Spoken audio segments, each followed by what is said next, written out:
verso 20, Romanos 6, 20. Porque quando éreis escravos do pecado, estáveis isentos em relação à justiça. Naquele tempo, que resultado colheste? Somente as coisas de que agora vos envergonhais, porque o fim delas é morte. Agora, porém, libertados do pecado, transformados em servos de Deus, tendes o vosso fruto para a santificação e por fim a vida eterna. Porque o salário do pecado é a morte, mas o dom gratuito de Deus é a vida eterna em Cristo Jesus, nosso Senhor. No mesmo capítulo 6, verso 14. Porque o pecado não terá domínio sobre vós, pois não estáis debaixo da lei, e sim da graça. O texto de Romanos está dizendo do efeito da justificação na vida de um cristão.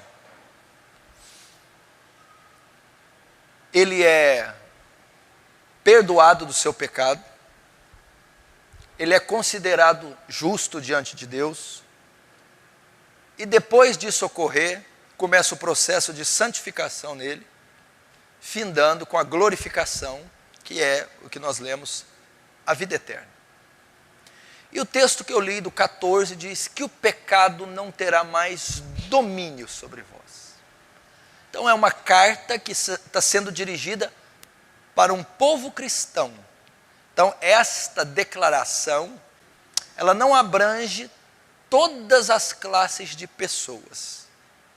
O pecado não terá mais domínio sobre vós, não foi dirigido para todos os seres humanos.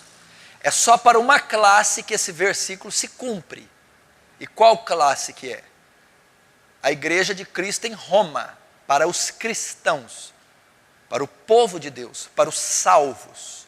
Para eles, Paulo dá essa declaração, escreve essa declaração, confortando-os, animando-os, motivando-os. Olha, vocês estão lutando contra o pecado? Sim. Vocês estão lutando para não cair? Sim, nós estamos lutando. Lutando para a sua santificação? Sim, nós estamos lutando. Vocês estão perdendo às vezes, não estão? Sim, nós estamos.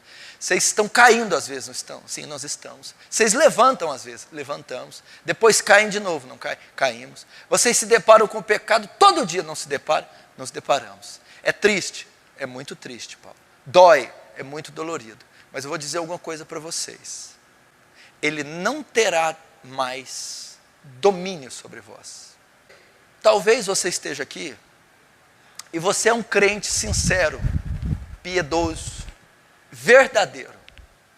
Você já teve manifestações autênticas da sua conversão, ok?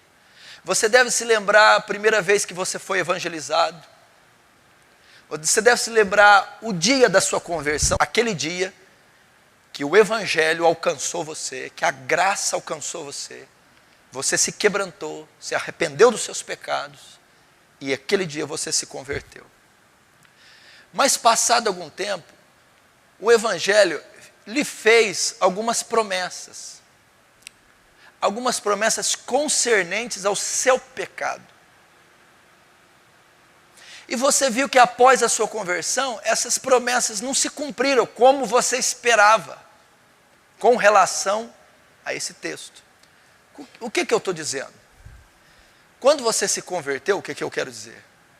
Você esperava viver livre de alguns pecados. Esperava ser liberto de alguns pecados. Esperava vencer os desejos da carne. E você viu, até que num primeiro momento você conseguiu dominá-los. Você até imaginou que eles tivessem vencido eles. Mas depois de algum tempo, eles vieram à tona. E você continuou pecando. E aí, então você se deu conta que aquele pecado era comum na sua vida, como era antes da conversão, correto? Mas depois que eu vim para Jesus, eu continuo com a mesma prática, colocando em dúvida a sua conversão.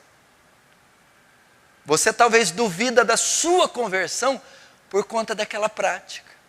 E qual prática que eu quero ser mais específico hoje? Imoralidade sexual. fornicação, adultério, pornografia, masturbação, cobiça. Pastor, por que o senhor vai tratar um tema desse hoje? Porque eu acredito que 100% de todos os cristãos sofrem ataques nessa área. Ou estão sofrendo por conta de não saberem lidar com isso. Hoje não é mais o maior índice de pessoas afetadas pela imoralidade ou pela depravação sexual, não é mais os homens. Hoje nós temos o equilíbrio. Tanto homens como mulheres de qualquer idade sofrem também com tentações na sua área sexual. E é triste saber que isso existe, mas isso existe. Há pessoas dentro da igreja que professam a fé que lutam com o homossexualismo. Desejo pelo sexo oposto. Elas se batizaram, elas creram, elas até ocuparam um cargo. E quando pregaram para elas, elas tinham o desejo homossexual. Talvez tinham a prática homossexual. E ensinaram para ela que após a conversão, o desejo homossexual é extinto no mesmo instante. Após a conversão, o desejo homossexual é destruído, extirpado, arrancado. E essa pessoa, depois que se converte, ela tem, talvez por causa de uma sugestão emocional, talvez por causa de um êxtase, de uma euforia por causa do batismo, da conversão, da mesa, da santa ceia, da comunhão, ela até tem aquele desejo restringido do homossexualismo. Mas depois que passa um tempo de caminhada, ela talvez até se casa, ela talvez até tenha filhos, de repente o desejo nasce novamente. E ela começa a ser tentada dentro do casamento pelo sexo oposto. Começa a ter atração por homem, ou por outras mulheres, se ela for mulher.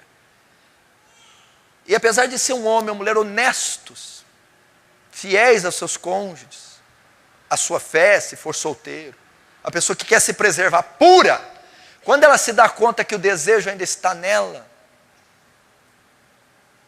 eu não me converti, eu não devo ter sido salvo de fato, porque me prometeram que na conversão esse desejo seria extinto.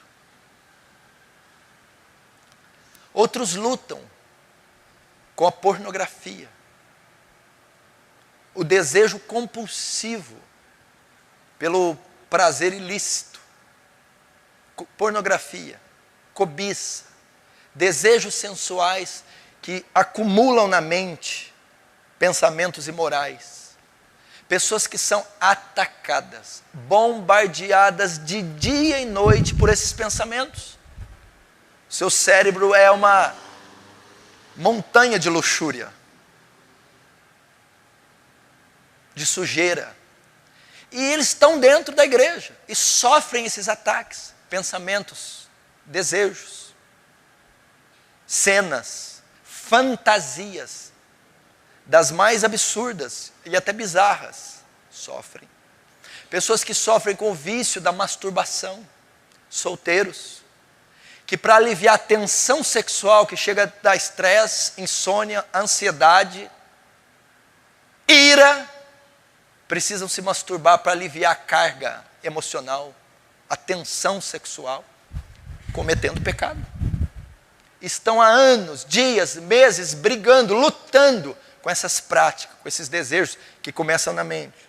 Começam pela cobiça, o desejo que vem dos olhos, que vem dos vídeos, que vem das mulheres, que vem dos homens.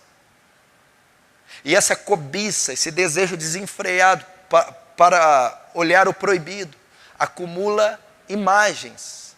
E essas imagens vão formar pensamentos. Esses pensamentos vão construir histórias. E essas histórias serão pecaminosas, sujas, imorais. Casados que sofrem com isso. Homens que não se satisfazem sexualmente com as suas esposas e se masturbam e têm que aliviar a tensão sexual fora do ato conjugal. Ou lutam com isso, que são tentados. Mulheres. Eu aconselho pessoas. Eu aconselho tanto homem quanto mulheres. E tem um grande número de mulheres que sofre também com cobiça, com pensamentos, com práticas imorais, com masturbação. Isso ocorre, existe. E talvez você está aqui é vítima de tudo isso. Talvez você tenha 15 anos, é homem. Talvez você tenha 13, é menina. Talvez você tenha 40, é homem. Talvez você tenha 60, é mulher. Talvez você tenha 50, 35, 20, 12. Talvez você se converteu um mês. Talvez se converteu a 20. Talvez você não se converteu. Mas o fato é que nós estamos sendo bombardeados por isso diariamente. A lascívia, a concupiscência dos olhos, a concupiscência da carne, o desejo pelo proibido, pelo ilícito. E talvez, por conta do bombardeio que você está sofrendo, seja pensamento, seja desejo, seja até o ato, que muitas vezes um bombardeio te leva à queda. A queda é o ato consumado. É o ato consumado, é você aliviar a tensão sexual de maneira ilícita, pecaminosa, suja.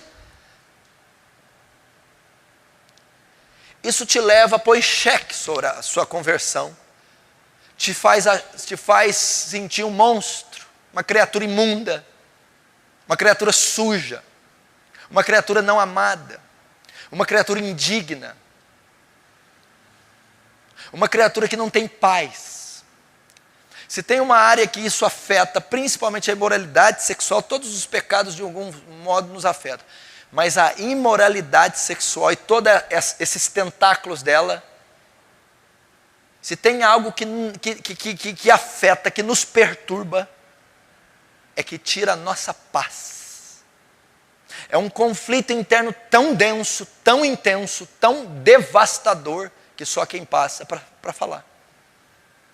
Traz perturbação, traz desespero, traz desânimo, traz descrédito, tira a paz, tira o sono, tira a alegria, tira o prazer cristão, tira o vigor cristão, tira a força cristã. Por quê? Porque os pecados de imoralidade estão na lista dos pecados que mais trazem culpa, acusação, julgo, fardo. E alguém culpado não tem paz. Alguém que sente acusado não tem paz, não tem confiança,